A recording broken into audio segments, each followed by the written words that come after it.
meie sümbol on näiteks Eesti lipp. Ja Eesti rahvus, lind on suitsupääsuke. Ja rahvuskivi on paekivi.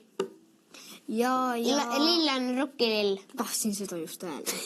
Siis kui meie telekas Eesti hümni kuulame, siis me tõuseme püsti. Hümni juures kõnetab mind kõige rohkem just see fraas ei leia mina iial teal see suure laia ilma peal, mis mul nii armas oleks ka.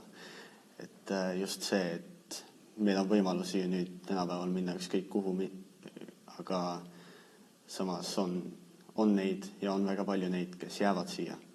Ja see on minu arust väga tähtis, et me ei jätaks või vähemalt ei unustaks oma kodumaad. Et nagu kõikidel eestlastel peaks olema nagu Eesti hümn, tema lemmiklaul, kui see on nagu nende maale nagu pühendatud ja nii. Kui päike tõuseb, siis pannakse lipp üles ja siis lauldakse Eesti hümni. Ja kui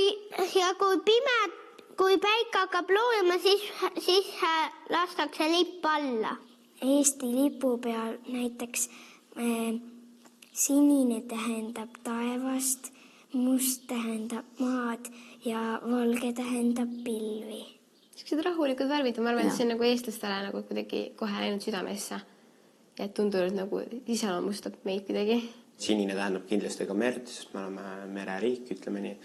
Ning siis must on siis ka meie maa, mis me oleme, meie mullad, ehk siis mis me oleme läbi elanud ja näitab seda tugevust ja viljakust. Ja valge on ka siis meie, ütleme, südametunnistus ja kuhu me tahame kõik siis ka jõuda, ehk siis helguse ja puhtuse poole. Eesti vapp on 3 lõvi ja vahtralehted või tammelehtedega. Isalõvid on need, ründavad siis, kui oht on või midagi vaja, et Eesti on samamoodi, et Eesti ise ei lähe ründama. Need on meie kaitsjad. Lõvi on selline suursugune loom, et eestlased tahtsid ise ka nagu näidata, et me oleme ikkagi, kui me oleme väiksed, siis me oleme ikkagi nagu võimsad.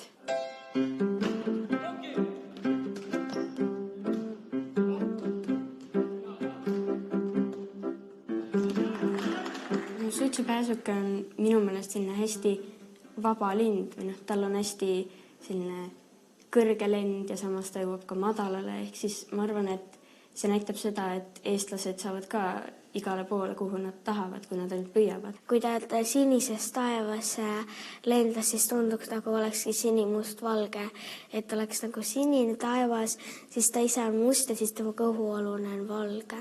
No ja suitsupääsuke ka teeb endale sellise väikse kena korraliku pesa, kus ta siis elab. Et selline kindel koht, nagu Eesti meile. Rukkilill, ma arvan sellepärast, et ta kasvas nagu rukkipõldudel ja see on siis see koht, kus nagu inimesed vanasti nagu leiba võtsid ja niimoodi. Eesti sümbolid on sellised hästi rahvalikud, et rahvariided ja hästi käsitöö asjad.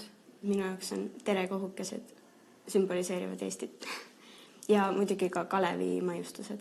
Minu arvates sümboliseerivad Eestit hästi kõik need aastajad, mis siin on, sellepärast, et Eestil on palju erinevaid tahke ja Eesti on väga erinev.